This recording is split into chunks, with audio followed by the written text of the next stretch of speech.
दोस्तों, आज मैं आप सभी को बताने वाली एक ऐसी कहानी, एक ऐसी घटना जिसको सुनने के बाद आप सभी लोगों को बहुत ज्यादा हैरानी होगी। दरअसल दोस्तों, एक महिला, जिस महिला की अगर मैं उम्र की बात करूं तो लगभग उसकी उम्र 26 साल की रही होगी और महिला का नाम जो होता है वो अर्चना होता है। दोस्तों आप सभी को पता है कि 3 जनवरी 2026 से प्रयागराज में माघ मेले की शुरुआत हो चुकी है। तो दोस्तों मैं आप सभी को बता दूं कि ये जो अर्चना नाम की महिला होती है वो भी इस मेले में शामिल होना चाहती थी और ये चाहती थी कि मैं शुरुआत में ही जाऊं ताकि वहां पर मुझे ज्यादा भीड़ मिले और काफी ज्यादा मुझे अच्छा भी लगे। लेकिन दोस्तों अभी फिलहाल जो अर्चना का पति होता है वो घर पर नहीं होता है, इसीलिए वो महिला अर्चना क्या करती है कि प्रयागराज के अंदर हो रहे माघ मेले में जाने के लिए अपने देवर को तैयार करती है। दोस्तों मैं आप सभी के अगर अर्चना के देवर के बारे में बात करूं तो उसकी उम्र लगभग 21 साल के करीब होती है और ये लड़का जो था वो देखने में काफी ज्यादा हैंडसम और नौजवान होता है। दोस्तों जैसे ही अर्चना अपने देवर से बात करती है तो फिर दोनों देवर भाभी जो होते हैं वो माघ मेले में जाने के लिए तैयार हो जाते हैं। दोस्तों ये सुबह के लगभग 7 बजे के आसपास ये दोनों माघ मेले के लिए घर से निकल जाते हैं और फिर ये लगभग शाम के 7 बजे के आसपास उस मेले में भी पहुंच जाते हैं। लेकिन दोस्तों आज ये रात के समय उस मेले में शामिल नहीं होना चाहते थे और उन्हें यही लगा कि जहां पर इन्हें जाना चाहिए वहां पर ये नहीं पहुंचे हैं, तो इसीलिए इन दोनों देवर भाभी ने ये फैसला किया कि वो आज की रात एक होटल में गुजार लेंगे। और फिर उसके बाद दोस्तों क्या होता है कि जो अर्चना होती है वो अपने देवर को लेकर के एक होटल में रुकने के लिए चली जाती है और होटल में जाने के बाद वहां पर एक कमरा जो है वो ले लिया जाता है, कमरा बुक कर लिया जाता है और फिर उसके बाद दोस्तों उसी होटल में सारे चीज की लोग व्यवस्था करते हैं, भोजन पानी करते हैं और फिर दोनों देवर भाभी जो होते हैं वो एक साथ बैठकर खाना खाते हैं और फिर एक ही कमरे में सो जाते हैं। लेकिन दोस्तों जो अचानक अर्चना का देवर होता है उसके दिमाग में पता नहीं क्या आता है क्या नहीं आता है कि वो लड़का अपनी भाभी के साथ यानी कि अर्चना के साथ कुछ ऐसा काम कर देता है कि जिसके बारे में जब आप सुनेंगे तो सच बता रही हूँ दोस्तों कि आपके भी पैरों तले से जमीन खिसक जाएगी। आखिर दोस्तों अर्चना के देवर ने अर्चना के साथ ऐसा कौन सा काम किया था कि जिस काम को करने के बाद अर्चना की हालत कुछ ऐसी हो गई कि फिर वो उस मेले में जा ही नहीं पाई और उस मेले में वो उस तरह से नहीं रह पाई। तो दोस्तों ये जो सारी घटना है, जो सारी कहानी है वो आपको इस वीडियो के माध्यम से बताने वाली हूँ। लेकिन इस कहानी की शुरुआत करने से पहले बस एक ही रिक्वेस्ट है कि वीडियो को लाइक कर लीजिएगा, चैनल को सब्सक्राइब कर लीजिएगा। तो चलिए दोस्तों आज की इस घटना की हम शुरुआत करते हैं। तो दोस्तों इस घटना की जो शुरुआत होती है वैसे तो प्रयागराज से होती है, लेकिन दोस्तों ये जो लड़का और ये जो महिला होती है ये रहने वाले राजस्थान के होते हैं। दोस्तों राजस्थान में ये जो महिला होती है इसका जन्म हुआ था और जिसकी उम्र लगभग अब 30 साल हो चली थी। दोस्तों इस लड़की का जन्म जो था वो वहीं पर हुआ था और वहीं पर वो पली बड़ी थी और जो उसके माता पिता थे वो एक साधारण परिवार से होते हैं, नॉर्मल तरीके से अपना जीवन जी रहे थे, मेहनत मजदूरी करके अपने बच्चे का वो पालन पोषण कर रहे थे। दोस्तों मैं आप सभी को बता दूं कि जो अर्चना होती है वो शुरू से ही पढ़ाई लिखाई में काफी ज्यादा होशियार रही थी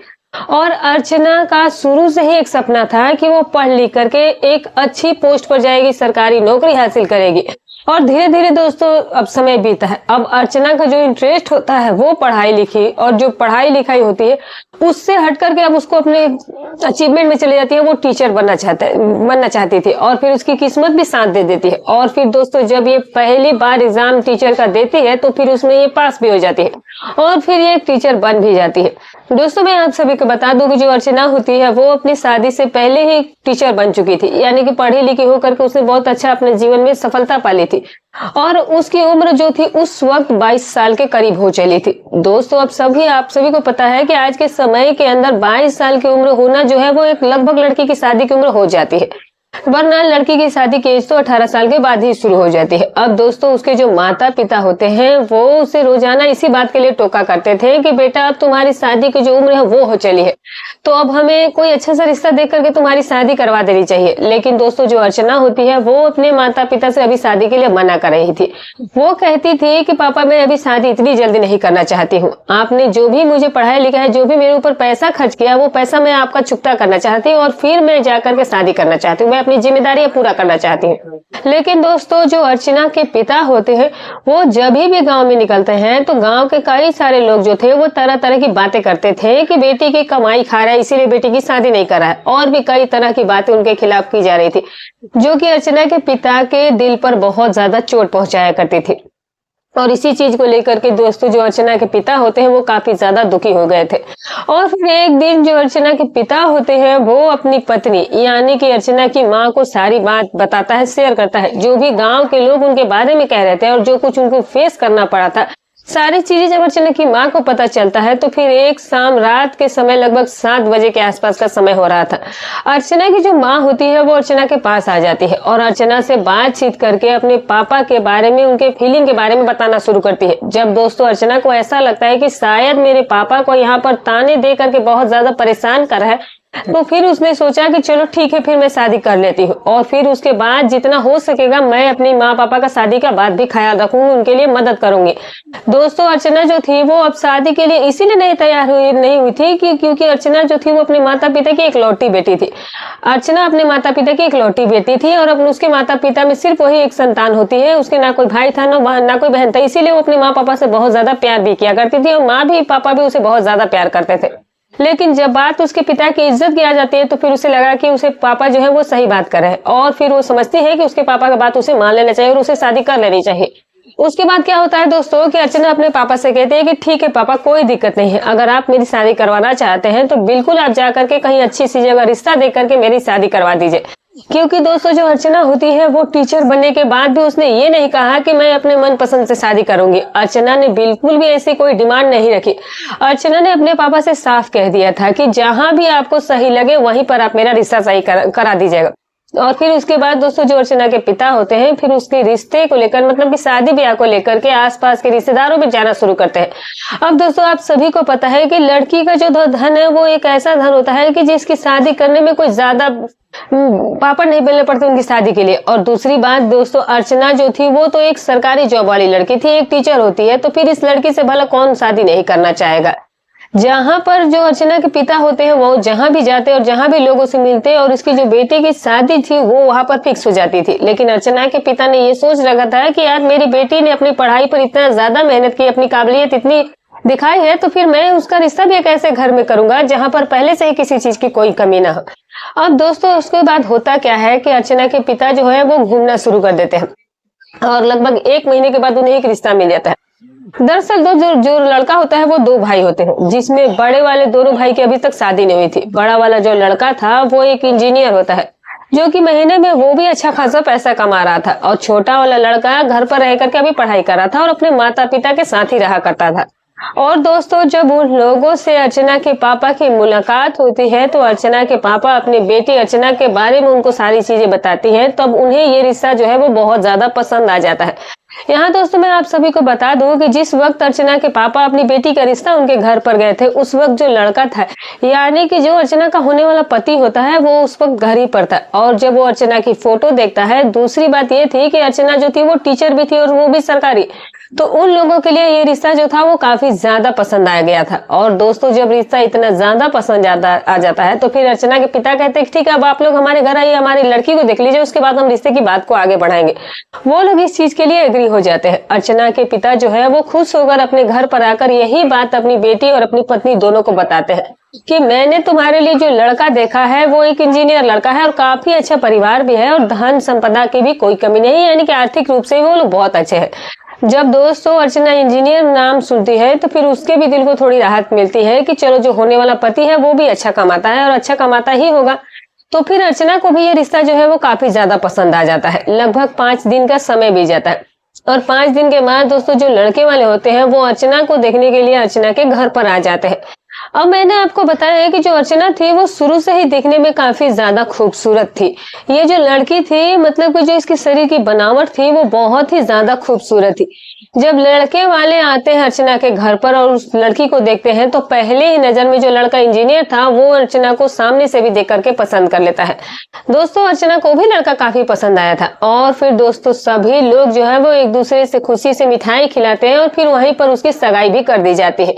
सगाई हो जाने के बाद दोस्तों अर्चना को इस बात की खुशी नहीं थी कि उसको सगाई हो गई। उसे इस बात का दुख था कि वो अपने माता पिता को अब कुछ ही दिनों में यहाँ से छोड़ करके चली जाएगी।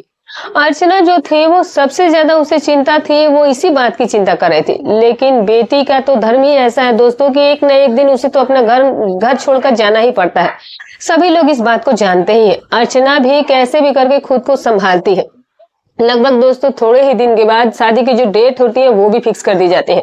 और फिर शादी की जैसे ही डेट फिक्स होती है और जैसे ही डेट नजदीक आती है शादी की, तो फिर उसके बाद दोस्तों जो लड़का और लड़की अर्चना और पति होते हैं दोनों शादी कर लेते हैं। दूल्हा के साथ वो 7 फेरे लेकर के अपने माता पिता और अपने परिवार से विदा लेकर के वो अपनी नई जिंदगी की शुरुआत करने के लिए अपनी ससुराल चली जाती है। अब दोस्तों मैं आप सभी को अर्चना के ससुराल वालों के बारे में थोड़ा सा बता देती हूँ, ताकि आपको भी समझने में कोई दिक्कत ना हो और आप भी पूरी अच्छी तरीके से बातों को समझ जाए। दोस्तों अर्चना के ससुराल में केवल 4 ही लोग रहा करते थे। अर्चना के सास ससुर और अर्चना का एक देवर था और एक उसका पति था। दोस्तों अर्चना का जो पति था वो लगभग अर्चना से 3 साल बड़ा होता है और जो अर्चना का देवर था वो लगभग अर्चना से 2 साल के तकरीबन छोटा था। दोस्तों अब समय ऐसे ही बीतने लगता है। अब अर्चना अपने सास ससुर, अपने पति और अपने देवर के साथ बहुत ही खुशहाली के साथ अपना जीवन जो था वो जी रही थी। दोस्तों आप सभी को पता है कि जो अर्चना का पति होता है वो तो इंजीनियर होता है, तो ज्यादातर जो उसका समय बीतता था दोस्तों वो बाहर ही बीता करता था। वो महीने में केवल 1-2 बार ही अपने घर पर आया करता था। कहने का मतलब दोस्तों ये था कि वो महीने में केवल 1 या 2 दिन के लिए ही अपने घर पर आया करता था। अब दोस्तों इसी बीच शुरुआत में ही लगभग उस वक्त अर्चना को तो अपने पति की प्यार की इतनी ज्यादा जरूरत नहीं थी। वो अपनी जॉब पर ही ज्यादा ध्यान दे रही थी, अपने काम पर ही ध्यान दिया करती थी और पति भी अपने काम पर ध्यान दिया करता था। और दोस्तों जो अर्चना होती है ये देवी देवताओं में काफी ज्यादा विश्वास करने वाली लड़की थी, काफी पूजा पाठ करने वाली धार्मिक लड़की होती है। इसे इन सब चीजों में बहुत ही दिल लगता था और भगवान पर ये बहुत विश्वास करती थी। ये भगवान को काफी ज्यादा माना करती ही थी और दोस्तों वो सही भी काम कर रही थी। और इसी तरीके से जो अर्चना होती है वो अपने अब ससुराल में रहने लगती है और धीरे धीरे समय बीतने लगता है और शादी को अब लगभग 2 साल का समय बीत जाता है। दोस्तों शादी को लगभग 2 साल का समय बीत जाता है, लेकिन अभी तक अर्चना की शादी के बाद अब तक कोई उसे संतान नहीं हुआ था, यानी कि उसने अभी तक बच्चे को किसी जन्म नहीं दिया था। अब अर्चना जो थी वो कहीं ना कहीं ये चीज चाहने लगी थी। अब चूंकि अर्चना ने अभी तक क्योंकि बच्चे को कोई जन्म ही नहीं दिया था, अब इसके पीछे क्या राज था या क्या दुख था ये तो वो जाने, लेकिन कहीं ना कहीं उसके मन में ये चीजें खटकती थी। लेकिन इसके पीछे का जो असली कारण था दोस्तों वो था कि उसका पति था, क्योंकि जो कि इंजीनियर था और अपनी पत्नी को बहुत ही कम समय दिया करता था। दोस्तों जब अर्चना की शादी को कई साल का समय बीत जाता है और जब ये लड़की किसी संतान को जन्म नहीं देती है, तो अब आस पड़ोस के रिश्तेदार में जो महिलाएं हैं अब वो इसके बारे में उल्टी सीधी बातें बनाना शुरू कर देती है। तो फिर इसने सोचा कि ये तो चीजें गलत हो रही है। पहली बात तो ये है कि अर्चना लोगों की बात पर बहुत कम ध्यान देती थी, लेकिन अगर देती थी तो काफी ज्यादा वो चिंता में डूब जाती थी। अब दोस्तों आप सभी लोगों को पता है और आपने सुना भी होगा और आप जानते भी होंगे, तो दोस्तों फिलहाल भी अभी 3 जनवरी 2026 से प्रयागराज में अभी माघ मेले की शुरुआत हो चुकी है। तो वहां पर जाने वाले लोगों की संख्या भी आप लोगों को पता ही है कि वहां पर कितने सारे लोग जा रहे हैं दोस्तों। तो दोस्तों जब इस महिला यानी कि अर्चना को इस बारे में पता चलता है कि प्रयागराज में अभी माघ मेले की शुरुआत हो चुकी है, तो फिर वहां पर क्या है दोस्तों कि इस लड़की की पहले भी इच्छा थी कि वहां पर जाए। जब महाकुंभ का मेला लगा था तभी भी ये जाना चाहती थी और इसका बहुत ज्यादा मन कर रहा था, लेकिन उस वक्त ये जा नहीं पाई थी किसी निजी कारण की वजह से। इसका वहां पर जाना नहीं हो पाया और इसका जो पति था वो भी घर पर नहीं रहा करता था, तो इसीलिए उस साल तो ये नहीं जा पाई। अभी पिछले साल जो जाने वाली थी ये उस साल तो नहीं जा पाई, लेकिन अब अर्चना ने पूरी तरीके से इस बात को ठान लिया था कि वो इस माघ मेले में वहां पर जरूर जाएगी और वहां पर वो भाग लेगी जरूर उस मेले में। लेकिन दोस्तों अब की बार जो पहले वाला सीन था वही हो गया। जब इस अर्चना ने सोचा वहां पर जाने के लिए, तो दोस्तों जो उसका पति होता है वो तो घर पर रहता ही नहीं था। जब अर्चना अपने पति के पास फोन करती है और उसको बताती है कि देखो पिछले साल भी वहां पर महाकुंभ का मेला लगा था तो मैं नहीं जा पाई और इस बार तो मेरा बहुत ज्यादा मन है और मैं जाना भी चाहती हूँ, तो इसीलिए तुम कैसे भी करके 2-3 दिन की छुट्टी लेकर के आओ, हम लोग वहां पर जाकर आते हैं। क्योंकि इसकी शुरुआत जो है वो हो चुकी है। तभी दोस्तों जो अर्चना का पति होता है वो इस बात के लिए उसे मना कर देता है, कहने लगता है कि मेरे पास तो बिल्कुल भी अभी समय नहीं है, और अगर मैं फिलहाल यहाँ से आता हूँ तो फिर मुझे ये काम से भी ये लोग निकाल सकते हैं, क्योंकि पहले भी मैं कई ज्यादा छुट्टियां ले चुका हूँ और अभी तो मैं इतना ज्यादा बिजी हूँ कि मैं खुद चाहकर भी अभी छुट्टी नहीं ले सकता। यहाँ पर दोस्तों जो अर्चना होती है वो अपने पति से इस बात को लेकर के काफी ज्यादा नाराज होकर के फोन को काट देती है, लेकिन इसका वहां पर जाना भी काफी ज्यादा जरूरी था। इस लड़की ने सोचा कि वहां पर जो भी उसकी इच्छाएं हैं, जो भी इसने ख्वाब देखे, वो सब कुछ वहां मेरे जाने के बाद पूरे हो जाएंगे। और दोस्तों अब अर्चना ने पूरे तरीके से ये बात ठान लिया था कि वो कल यहाँ से किसी भी तरह से जाएगी। अब दोस्तों होता क्या है कि जो अर्चना होती है वो अपने देवर से इस बारे में बातचीत करती है और अपने देवर को इस बारे में सब कुछ बताती है, कहने लगती है कि चलो हम ही लोग चलते हैं, और यहाँ पर मम्मी पापा हैं, अगर कोई भी दिक्कत होगी तो हम यहाँ के लोग रिश्तेदार हैं। अब अर्चना का जो देवर होता है वो उसके इस बात को मान लेता है, क्योंकि कहीं ना कहीं अर्चना का देवर भी अपनी भाभी को काफी ज्यादा पसंद किया करता था। उसने सोचा कि शायद फिर ऐसा मौका दोबारा कभी नहीं मिलेगा जो कि मुझे भाभी खुद ही सामने सफर करे, और भाभी के साथ इतनी दूर जाने का सफर है, रास्ते में बहुत सारी बातचीत भी करेंगे और बहुत कुछ एंजॉय भी करेंगे, तो चलो मैं भाभी को हाँ कह देता हूँ। और फिर इसके बाद दोस्तों जो अर्चना का देवर होता है वो उसके इस बात के लिए हामी भर देता है, वो उसके साथ जाने के लिए तैयार हो जाता है। अब इसके बाद अर्चना जाकर के अपने सास ससुर को ये बात बताती है। दोस्तों जब अर्चना अपने देवर का नाम अपने सास ससुर के सामने लेती है तो उसके सास ससुर भी इस चीज का विरोध नहीं करते हैं। वो कहते हैं कि ठीक है बेटा, अगर तुम्हारा इतना ही जाने का मन है तो तुम बिल्कुल जा करके आओ। और फिर उसके बाद दोस्तों होता क्या है कि ये जो अर्चना होती है ये अपने देवर को तैयार कर लेती है और फिर अपने कुछ कपड़े वगैरह पैक करके 4 जनवरी 2026 को सुबह के लगभग 7 बजे के आसपास ये जो अर्चना होती है ये अपने घर से अपने देवर के साथ माघ मेले में जाने के लिए निकल जाती है। अब दोस्तों ये जो सफर था वो काफी ज्यादा लंबा था। पूरे रास्ते में जो अर्चना का देवर होता है वो उससे बातचीत करता, हंसी मजाक करता था, क्योंकि घर पर उसे इतना ज्यादा बातचीत करने का उसके देवर को इतना मौका नहीं मिल पाता था। दोस्तों अर्चना के देवर के बारे में अभी आपका नाम नहीं पता होगा तो मैं आप सभी को उनका नाम बता देती हूँ। दोस्तों उसके देवर का जो नाम होता है वो आर्यन होता है। आर्यन भी देखने में काफी ज्यादा हैंडसम और खूबसूरत हो चला था, और जो लड़का था वो जाहिर सी बात है अभी नौजवान लड़का था। अब दोस्तों जो आर्यन होता है जब अपनी भाभी से बातचीत करते हुए जा रहा था तो फिर आर्यन के मन में अपनी भाभी अर्चना के प्रति कई तरह के गलत विचार भी मन में आ रहे थे, लेकिन दोस्तों ये लड़का चाहकर भी अपनी भाभी से कुछ कह नहीं पा रहा था, क्योंकि इसे अपनी भाभी से कुछ ज्यादा ही डर था। इसने सोचा कि अगर भाभी ने ऐसा काम नहीं हुआ हम दोनों के बीच में तो शायद मुझे लेने के देने पड़ जाएंगे। इसीलिए दोस्तों रास्ते में तो अर्चना के देवर ने यानी कि आर्यन ने अर्चना से ऐसा कुछ भी नहीं कहा, वो अपनी भाभी के साथ बस जनरल सी बातचीत करते हुए जा रहा था। दोस्तों लगभग प्रयागराज के अंदर ये लोग शाम के 4 बजे आसपास वहां पर पहुंचते हैं,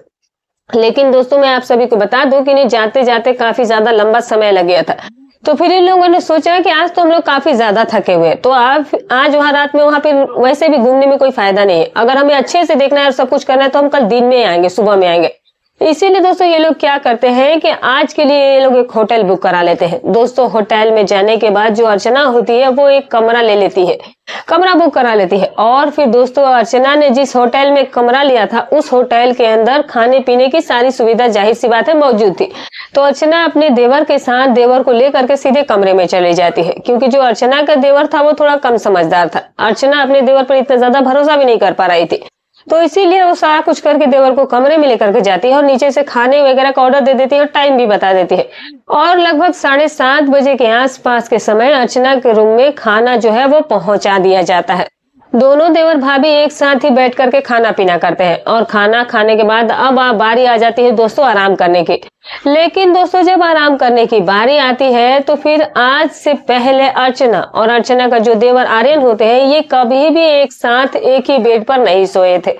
आज आर्यन अपनी भाभी के साथ या किसी लड़की के साथ जिंदगी में पहली बार इस तरह से नजदीक सो रहा था। तो दोस्तों आर्यन जब अपनी भाभी के बगल में सोता है तो फिर उसके दिमाग में कई तरह के ख्याल आने लगते हैं, और फिर ये लड़का अपने आप को कंट्रोल नहीं कर पाता है और फिर अपनी भाभी अर्चना के बारे में कई उल्टी सीधी बातें सोचना शुरू कर देता है। लेकिन दोस्तों आर्यन के अभी भी इतनी हिम्मत नहीं हो पा रही थी कि वो अपनी भाभी से कुछ भी कह सके, अब दोस्तों होता क्या है कि लगभग धीरे धीरे जैसे जैसे रात का समय बीतने लगता है और रात के लगभग 11 बजे के आसपास का समय हो जाता है और जब आर्यन को लगता है कि भाभी जो है उसकी पूरी तरह से सो चुकी है,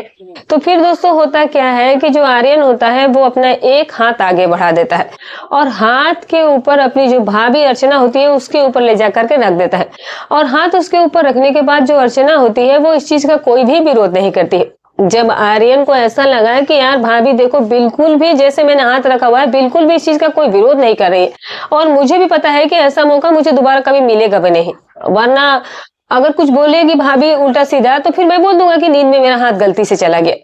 तो दोस्तों आर्यन अपनी भाभी को हाथ को पकड़ लेता है और धीरे धीरे उस हाथ को वो घुमाना शुरू कर देता है और कई तरह की गलत हरकतें भी उसके साथ करना शुरू कर देता है। लेकिन दोस्तों अभी तक ये जो महिला थी अर्चना, ये अभी तक अर्चना इसका कोई विरोध नहीं कर रही थी।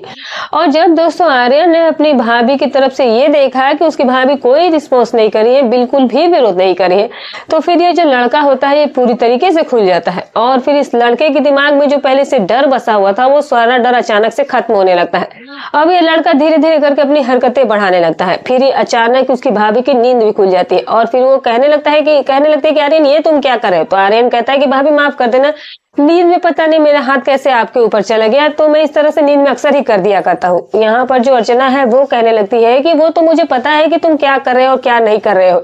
लेकिन तुम्हें भी डरने की कोई जरूरत नहीं है, क्योंकि जब तुम आए थे और रास्ते में जब हम लोग आ रहे थे तो फिर मैंने तुम्हें उसी वक्त देख लिया था कि तुम्हारे दिमाग में क्या चल रहा है क्या नहीं चल रहा, तुम्हारी बातों से मैंने समझ लिया था, इसीलिए कोई दिक्कत नहीं है, जो तुम चाहते हो वो होगा, लेकिन थोड़ा सब्र करो। यहाँ पर दोस्तों जो आर्यन होता है वो अपनी भाभी से कहने लगता है कि भाभी मैं तो बस ऐसे ही डर रहा था, मुझे नहीं पता था कि आप सब कुछ ऐसे ही हमारे बीच हो जाएगा, लेकिन भाभी मैं तुम्हें बता दूं कि अब मुझसे बिल्कुल भी सब्र नहीं हो रहा। और दोस्तों आर्यन जो है वो अपने आप को कंट्रोल नहीं कर पाता है और फिर अर्चना के साथ वहीं पर अपनी भाभी के साथ वो काम करना शुरू कर देता है। दोस्तों अर्चना को लगता है कि यार ये छोटा देवर है, ये मतलब बिल्कुल ही नया नया है, इसे क्या कर पाएगा ये मेरे साथ, थोड़ी देर में तो कहानी खत्म हो जाएगी। लेकिन अर्चना को ये नहीं पता था कि आज ये जो लड़का है जिंदगी में पहली बार ये सब काम कर रहा था और आज वो लड़का उसके साथ कुछ ऐसा काम कर देगा जिससे कि उसकी ऐसी कुछ हालत हो जाएगी कि वो सोच भी नहीं सकती थी। और दोस्तों होता भी कुछ ऐसा ही है। होता क्या है कि जब आर्यन अर्चना के साथ लगातार कई घंटों तक कई बार वो जब वही सब काम करता है तो उस काम को करने के बाद अर्चना की जो हालत होती है वो खराब हो जाती है। और सुबह दोस्तों जब अर्चना नहा धो करके स्नान वगैरह करके जब ये मेले में जाने के लिए तैयार होती है, जब ये पूरी तरह से तैयार हो गई कि अब मेले में जा करके वो सारा काम करेगी, अपना जो है पूजा पाठ जो भी करने आई है वो करेगी, वहां ये घूमना चाहती थी, लेकिन दोस्तों इन दोनों के बीच में कुछ ऐसा हो गया था जिसकी वजह से अर्चना जो थी वो उसकी स्थिति जो थी उसका तबीयत जो तो ठीक नहीं लग रहा था। अर्चना का देवर को जो उसे बर्ताव है वो देवर का बर्ताव उसे बहुत अच्छा लगा और दोस्तों कुछ ही देर के लिए वो वहां पर मेले में घूमी और फिर वहां से स्नान करके वापस उस होटल के अंदर उसी कमरे के अंदर आकर अपने देवर के साथ वो फिर से वही सब काम करना शुरू कर देते हैं। तो दोस्तों इस तरीके से देवर और भाभी के बीच में वहां पर ये सब गलत काम हुआ। तो दोस्तों ये रही कहानी। दोस्तों हमारी कहानी सुनाने का उद्देश्य किसी की भावनाओं को ठेस पहुंचाना नहीं है, ना ही किसी के दिल को आहत करना है, बस केवल आपको सतर्क करना है, आपको जागरूक करना है और आपका मनोरंजन करना है। तो उम्मीद करती हूँ कि आपको कहानी पसंद आई होगी। तो वीडियो को एक लाइक कर दीजिएगा, चैनल पर नए तो सब्सक्राइब कर दीजिएगा और आप हमारी वीडियो कहाँ से देख रहे हैं तो कमेंट करके जरूर बताइएगा अपना और अपनी सिटी का नाम। और दोस्तों फिर मिलूंगी कल आपसे एक और नई अच्छी कहानी के साथ। तब तक अपना और अपनी